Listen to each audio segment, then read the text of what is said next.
and welcome to the Fat Doctor podcast episode. I don't know. I should have paid attention before I started pressing record. But do you know what? I am recording this at the very start of Aries season. I think by the time it comes out, we'll be in the middle of Aries season, maybe heading towards the end. But right now, it's right at the beginning of Aries season. I'm also feeling very energetic at the moment. And I'm not really planning or thinking or doing anything other than just talking and opening my mouth, which seems to be a running theme with my podcast anyway. But I have a sort of plan for what I'm going to say today, and prepare for it to be a bit, I don't know, passionate. It's going to be passionate. Aries is it's a fire sign, isn't it? It's a cardinal fire sign. So prepare for some passion. Here we go. Let's get into it. Well, I wrote a post today, so I'm recording this on the day that I wrote a post about moral courage, which is a term I've heard before, and perhaps I've misinterpreted what it means, but this is what it means to me. And I want to talk about how we as fat people, or marginalised people, who hold marginalised identities, or I should say oppressed identities, because marginalised just kind of makes it feel like we're kind of, in the minority, but oppressed sort of refers more to the fact that we are being punished for being in the minority, which is the tough part. So those of us with oppressed identities often find ourselves coming up against dickheads. Yeah, dickheads. I was going to use a C word, but I won't. And the reason is because our very presence threatens their reality. And so I spend a lot of time, or have in the past spent a lot of time, managing this. And I'm less and less inclined to do so. Yesterday I was I was guest lecturing at a university. It's the fourth time I've done this lecture. So it's the fourth year in a row that I've done this lecture, and I've never had any problems before. Yesterday there was a young boy, he was probably young enough to be my child, who clearly had it in for me and thought trolling me in a guest lecture at his university was appropriate. Had it in for me from the beginning, kept constantly with these remarks and these, just really just being a dickhead. And I tolerated it for a bit because I was trying to do this lecture and he wasn't the only one there, obviously. So I kind of ignored him. And eventually I was like, look, I'm just gonna close up the speech box, the chat box, because actually I'm finding this very distracting. I'll get through the lecture and then I'll come back to questions. And I was kind of hoping that someone, like the person in charge, the facilitator, would kind of, act on it, but he didn't. So I did the lecture, and then we had a break. And just before we were having a break, this chap writes something along the line, a dog whistle. This chap throws out a dog whistle.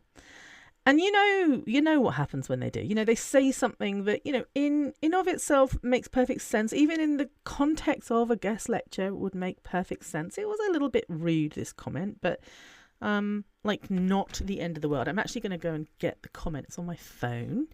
Here I am. The consummate professional I am. I have to go onto my phone to find it. So what was the question? Damn it.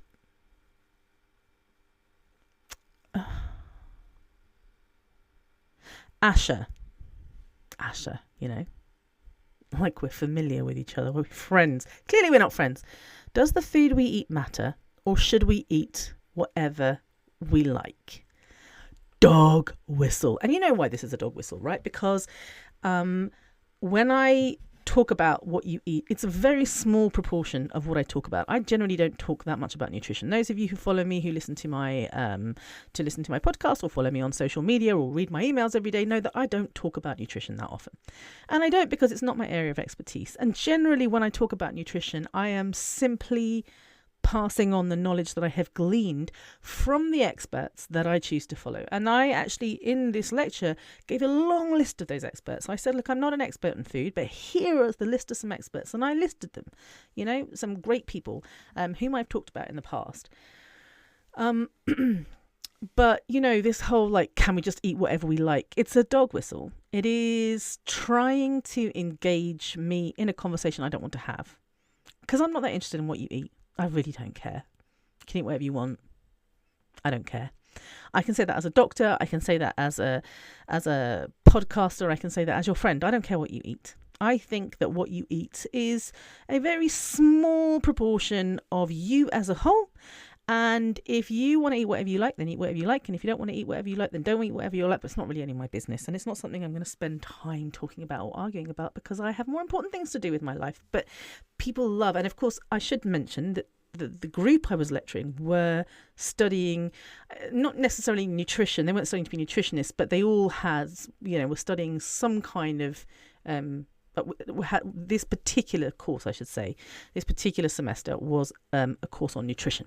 So they were studying nutrition, even if it's not their whole degree, it's part of their degree.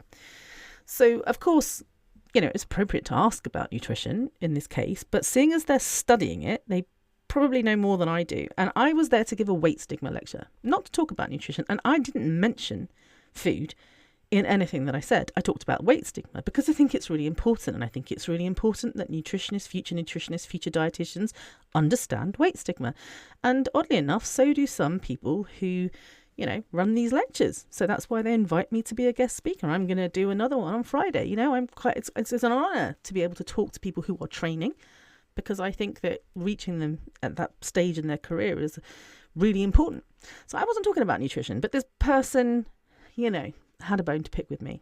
So he had his camera off and I challenged him. I said, look, if you want to have a conversation with me, I suggest you turn your camera on and we have a conversation. At which point in time he did. And he was he was like every other troll I've ever come across. They're all the same. They look the same.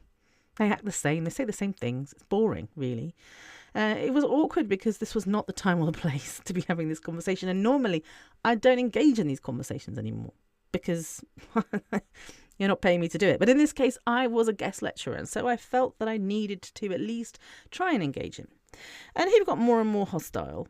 And eventually said to the facilitator, who was the person who runs the course, I don't understand, she doesn't belong here. Why is she even here? How can you be agreeing with this? Forget the misgendering. We all know that fat phobes are often transphobes as well. That's just typical, isn't it? And he was clearly a cis man, so he doesn't care. And that's fine. He did apologise, to be fair to him.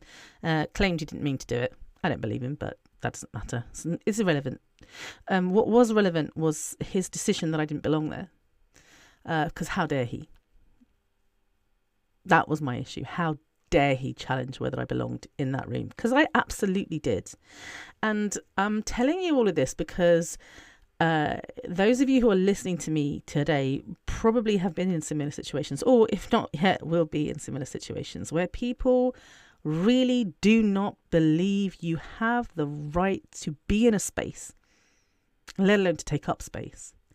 That what you have to say is just wrong. No. How can you believe this crap? Well, let me tell you, I have plenty of evidence to back it up. I gave a lecture with evidence. I'm not the only person that believes these things. And the other people whom I'm listening to and learning from also have plenty of evidence to back up what they're saying. People have devoted their entire careers to providing evidence to back up what I'm saying. So, it's not like I'm trying to persuade people that the earth is flat or gravity doesn't exist or, dragons are real. Maybe they are. And that's the thing, is that maybe they are. Even when somebody tries to persuade me of something I genuinely don't believe in, I will give them the benefit of the doubt. And if I have the time and the energy and the space, I will listen to them. And if I don't want to listen to them, I will simply not listen to them. I'll walk away, or I'll say, sorry, I don't have time for this, or whatever. I'll be polite, and that's it. It's really absolutely not on that there are people out there who still think they have the right to determine whether or not you belong somewhere. Because let me tell you, you belong wherever you want to go. There will be some spaces that are not for you.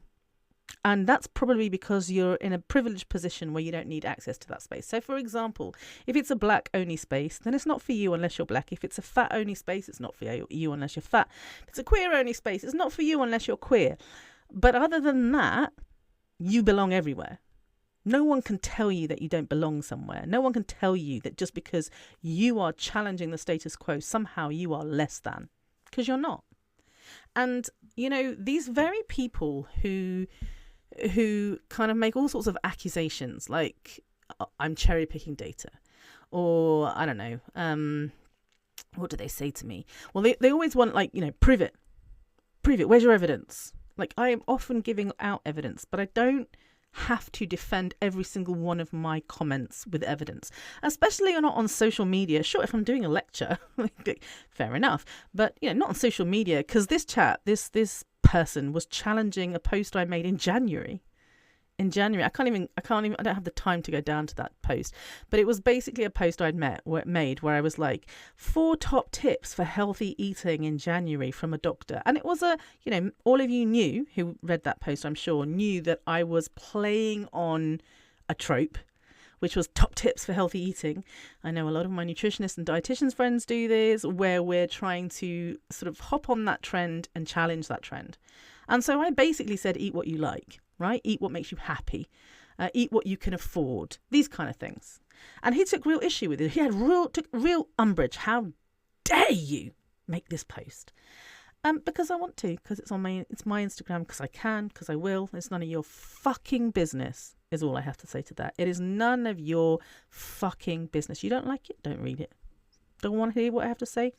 Don't follow me. Don't want to listen to me at your guest lecture? Don't attend. It wasn't an essential. It was an additional lecture that they didn't have to attend. Or attend the lecture and keep your mouth fucking shut. Learn to be a student. Learn to listen to other people's point of view. But this idea, and I see it on social media all the time. Prove it. Why should I prove it? Why don't you prove it? Just because you're going along with the dominant narrative doesn't mean you're right. If you're telling me that weight loss is going to benefit me in some way, prove it. Where's your evidence, friend? Because it doesn't exist.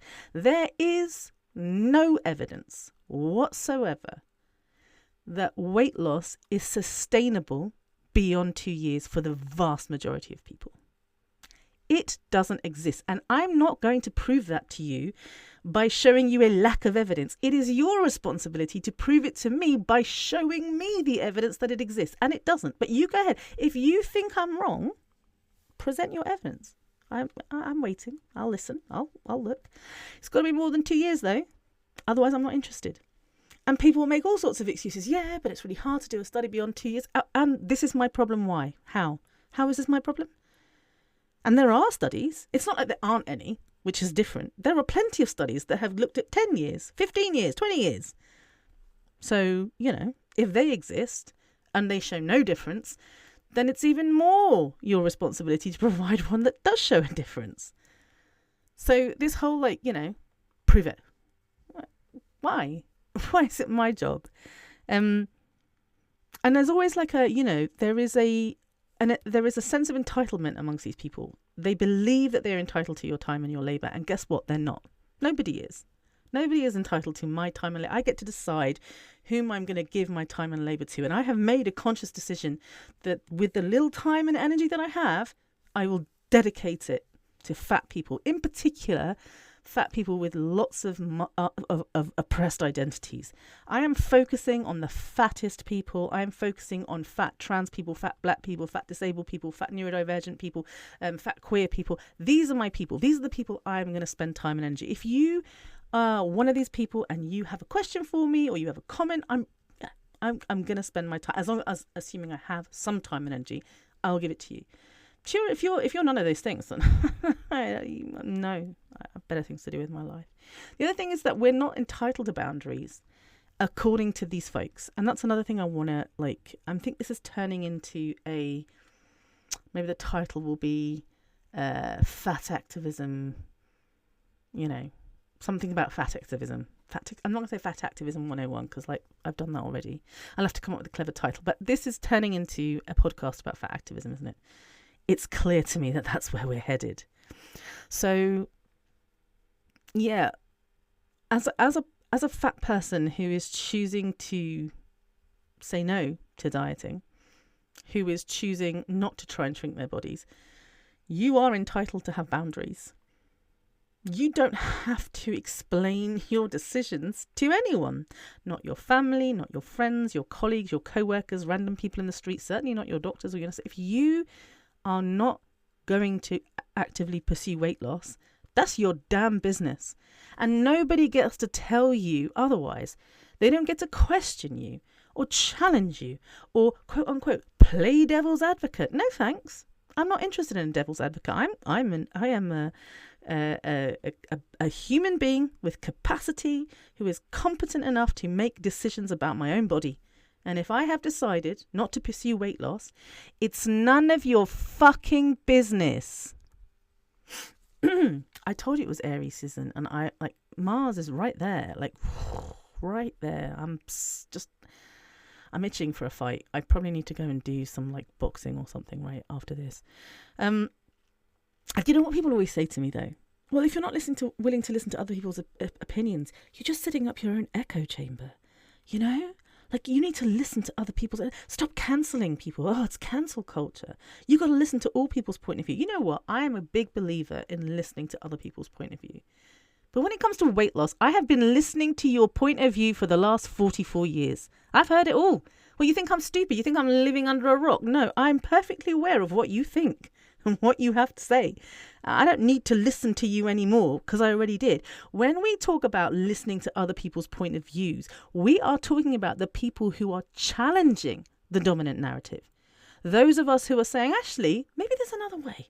Maybe we don't all have to do this. I get it. You're all sheep. You're all following in one direction. But what if I want to go in this direction instead? What's that like? Don't use that against me. Right? You're the one that's not willing to listen to my point of view, not the other way around. So no, I don't need to listen to your point of view. I've heard it. I have been listening to it my whole life. I've heard it. There's nothing new that you can bring to the table. If there is some radical, new, life-changing moment, like a light bulb moment where someone discovers something phenomenal, I'm listening. Until then, if you're recycling the same old bullshit, why do I need to listen to it? I can just say no, thanks. So, yeah, I don't need to do it. And then the moment we start to set out boundaries, and the moment we say, actually, I no longer wish to listen to your point of view, thanks. I'm all good not hearing it anymore. Heard it many times. I'm done now. The moment we say I'm no longer going to give time and labour to people who don't deserve it, I am going to put up boundaries. I don't have to answer to you or provide evidence to you. At this point in time, we are immediately characterised as extremists and fundamentalists. People have such hatred towards me, and they say that I am an extremist. And I'm like, what is extreme about saying I want to be treated equally? I'm not sure that's extreme. What is extreme about saying, hey, you know what? Just eat whatever you like. Fuck the consequences. Just eat whatever you like. Why is that extremism? Like, extremism is like, be violent. You know, do something radical to further the cause. I'm not saying that's wrong. I'm not saying that's right. I don't have an opinion, but that's not me. When have I ever encouraged you to go and harm other people? I'm not an extremist. The most extreme I've ever been is saying, fuck society and what they have to say. Let's just focus on ourselves. I think that's extremism or fundamentalism, but that's what they'll accuse you of. And they certainly accuse me of. And, you know, these people are hypocrites to start with, because they insist that you provide evidence, but they never bother. It's always a Google search, or the WHO says, or, you know, that's just what, you know, that's just the reality. Everybody knows that. Okay, so you've not done the research then. You've not bothered. You're just coming at me, screaming at me. Prove it. when you haven't bothered at all to do any research? Why should I give away all the time and energy I've spent to research for free, by the way? I don't understand that. People keep expecting me to do that. It takes me days, weeks, months to come up with this stuff. Why are you all thinking that I'm just going to give it away for free? Pay me for my fucking labour, actually. Or at least compensate me in some way. There are some people who cannot pay me for my labour. I choose to give it to them for free because it's my choice. But if you can pay me for my labour, I'm going to ask you to do that because it's only fair. That's how society works. Why do we get to live in society according to society's rules when it suits you, but not when it suits me? I don't get it. So yeah, they never accept, not willing to compensate me for my labour or my time, or don't respect it in any way. Like they just believe I should be giving it to them. They never actually bother to do any of this research themselves. And then the moment I call them on it, they lash out. They become very aggressive. This guy, she doesn't belong here. Really? In a fucking university lecture? Really? That's not how you conduct yourself. At no point in time have I ever seen that happen. Kyle Rittenhouse, I was just looking today or yesterday, this is at the time of recording, folks. Kyle Rittenhouse went to the University of Memphis to give a talk. Organised by the Turning Point USA chapter of the University of Memphis, I believe. And I mean, this guy is like, well, we all know who Kyle Rittenhouse is, and if we don't, Google it. And Turning Point USA is just a fancy way of saying the alt-right. It's a university. He was allowed to come and speak, and the people who challenged him. And I watched a short video. The people who challenged him did so in such a respectful way. This alt-right fundamentalist, who is also pretty fucking clueless, it doesn't have 3 brain cells to rub together, has no original ideas, and just sort of spouts shit and is famous just because he's internet famous, because he got away got away with a crime, because he's a white dude. So he's in the University of Memphis, and there are black men and women who are trying to have a debate with him, and they're being super respectful. So it can be done, is what I'm trying to say.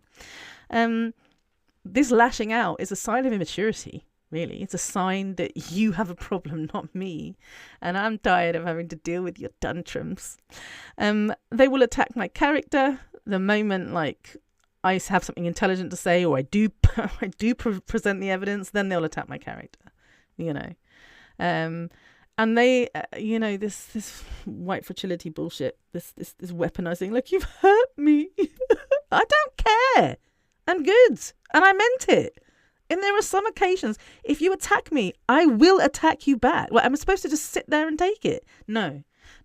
See, I have probably told you this many times before, but I am a big fan of the rhino. It is my witch's familiar. It's not portable, and I don't have one in my house, but it is the animal that I most identify with.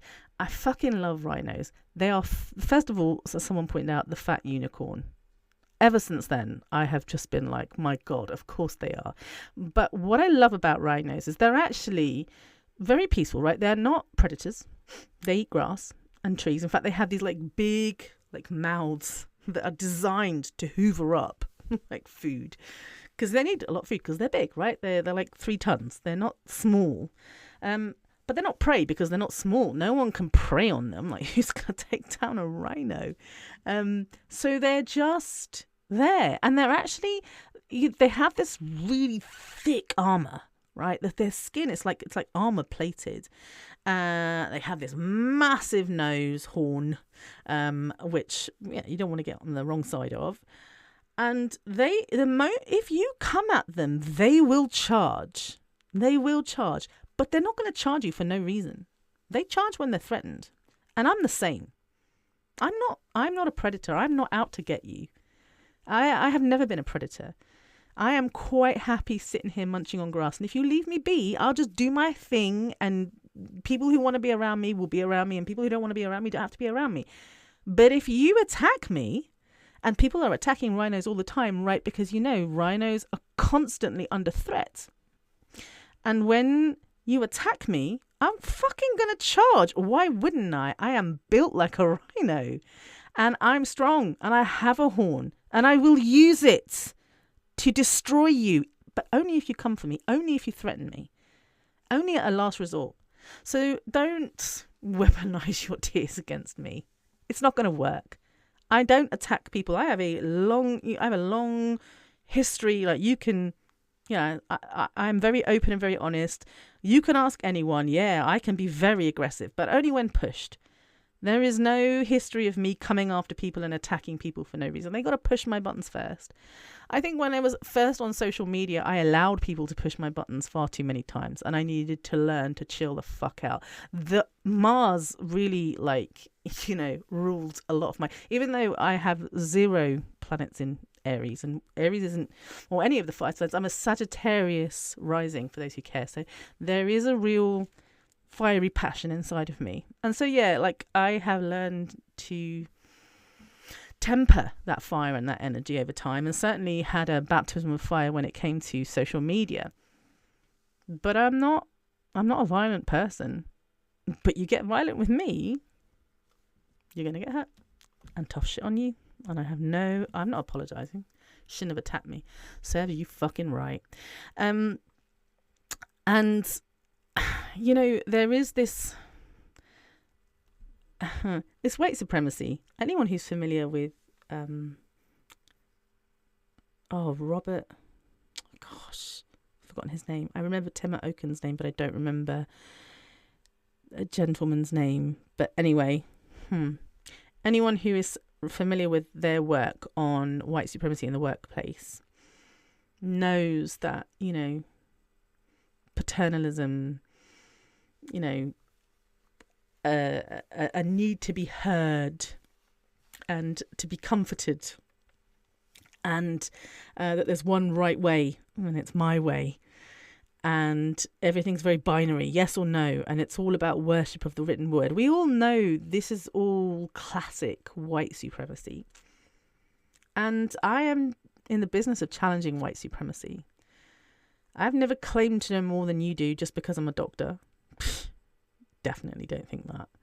There are some things I know about because, I've studied it, but so what? You know something that I don't know for sure. Whoever you are, whatever you do, there's definitely loads of stuff that I don't know. So I don't know more than you. I don't know more about you than you do about you. Like, I don't know anything. I've never felt as a doctor that I know more about your body than you do.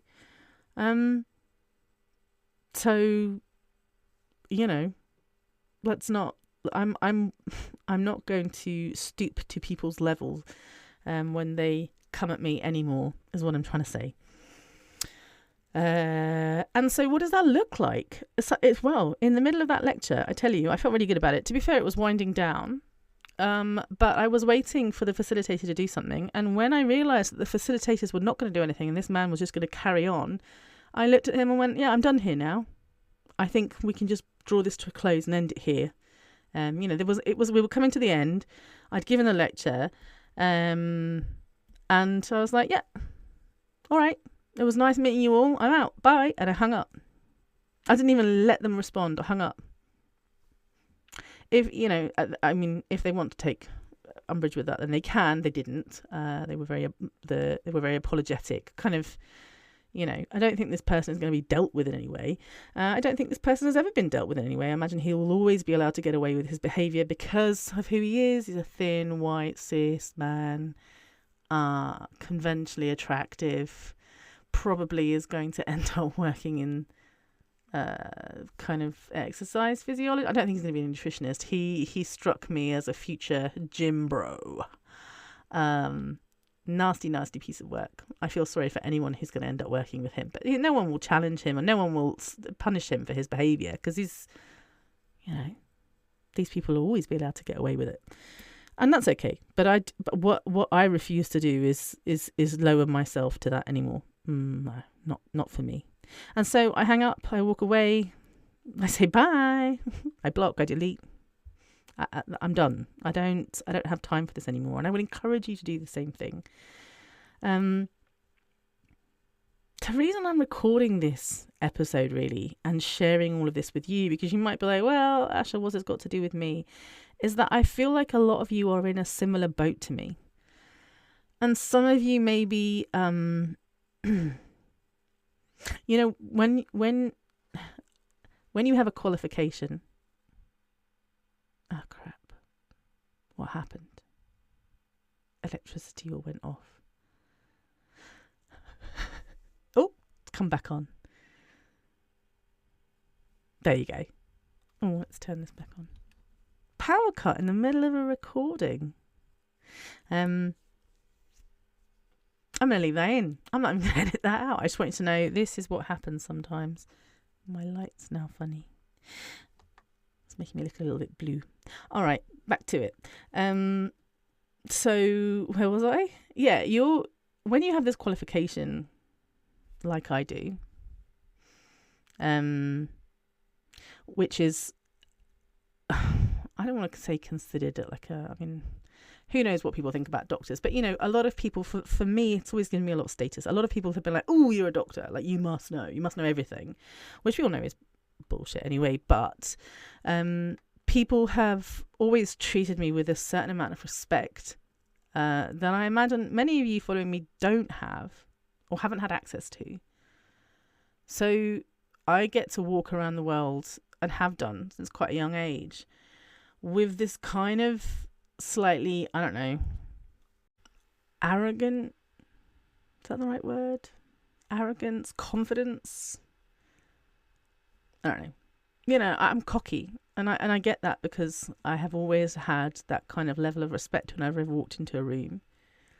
And so it's easier for me, I think, to say fuck 'em. You know, like it's really easy to say fuck 'em when you, first of all, you're not threatened, you know, and that, okay, it's kind of fucked up my medical career, which hasn't been fun, as you well know, but I'm still able to make a living. I can still, I'm still surviving, and one day again we'll be thriving, and that's not the same for many of you. It's a lot harder to say fuck 'em. It's a lot harder to hang up. It's a lot harder to walk away, to block, to delete. And when it's family members, I have the pleasure of not really being that close to my family. So I don't care what they think about me. But that's not the same when it's someone that you're really close to and that, you know, you love. And for so many reasons, like having boundaries is much harder when it's someone that you care about. So what I'm trying to say here is that I am perhaps I am in a very privileged position, and perhaps I'm hoping that some of this confidence, some of this cockiness, arrogance even, vanity, will rub off on you. You know, like when you're on social media and there are these incredible like fat models or fat sort of influencers who like get dressed in like really revealing clothes, or like dancing, or like just like strutting their stuff, and you're just like, oh my God. And that there's something about the magic and the energy and the passion and the give zero fucks of it all that is contagious in a way. And I'm hoping that by listening to this podcast today, you are, getting slightly infected with the confidence to say no, to put up boundaries, to refuse to engage, to recognize these people for who they are. If they're refusing to listen to your point of view, if they're refusing to respect you just because of who you are and what you stand for, if they are refusing to address their own bias, whether it is explicit or implicit, then it's a them problem, not a you problem. If a person in your life, whether it is your doctor or healthcare provider, whether it is your colleague, your boss, your parent, your friend, whoever it is, if they're coming at you time after time, refusing to listen to your point of view, refusing to acknowledge that you have the right to have a different point of view, to respect your point of view, to respect you as an individual, and also to accept that, maybe you're a little bit prejudiced here. If that is the case, then that's a them problem. And you are not responsible for fixing that. You just carry on doing you, friend. And as much as you can, you block them out. And when you can't block them out, you come find your community and you say, help. And that's exactly what we do in the waiting room. And we just did this the other day. One of the wonderful members of our community came along and was just like, I've just got this friend, and this has happened, and this has happened, and then other people piped up and were like, oh gosh, that same thing has happened to me. I piped up and said, actually, I have a friend in the same situation who behaved completely differently. So this just goes to show that not everyone has to behave the same way. And we had this kind of moment where we supported each other. Last week was our monthly checkup, was our March checkup, and we were talking about taking up space, which was wonderful. And that's, there was something very empowering about being surrounded with other people who are taking up space. Maybe I'll do a podcast about taking up space. I really like this idea. But I think it's really important to have community. And of course, if you want to be part of my community, you can. You can just join the waiting room. And yes, it is a paid community. You have to pay me. You get monthly checkups with me, so you get like monthly calls with me, and you also get access to me, to ask me questions and my support and all of that stuff. So yeah, I do charge you a small amount, but I still charge you. If you've got a problem with that, you probably don't want to join my community because you and I are not on the same wavelength. If you genuinely want to join, but you genuinely don't have the money, then I do offer financial assistance for certain individuals, the most marginalized individuals. And for some of you, you need to find a free community because you can't afford it. I totally get that. I totally understand. But for those of you who can afford it and are thinking, oh, I'd quite like to be part of that, join the waiting room. Go to fatdoctor.co.uk / the waiting room, but there's like a dash in between, but that's complicated. If you go to the home page and click on community, or scroll down and find the picture that says the waiting room and click on that, it's very easy to access. And then you get to be part of the Discord group and come to monthly Zoom calls. And if you join Take Your Power Back, which is a self-paced course that gives you a lot of confidence and empowers you, that's another way to feel empowered with Asha, then you automatically get 6 months membership with that as well. So I don't think I have anything more to say. I think that's it. I hope you enjoyed my rant, stroke. I don't know what this was. I may delete, but I probably won't. I probably just post it, because that's the other thing. You are allowed to show up imperfectly. You are allowed to show up just as you are, authentically, with what's on your mind, with what's going on in your heart, and you're allowed to record it and stick it on a podcast, or blog about it, or write about it, or speak about it, or do whatever. You are just allowed to do that, even if you're imperfect, even if it comes across wrong, even if you're going to be cringing about it months from now. It doesn't matter. Imperfection is great. So this is me being imperfect and signing off until next week. Bye.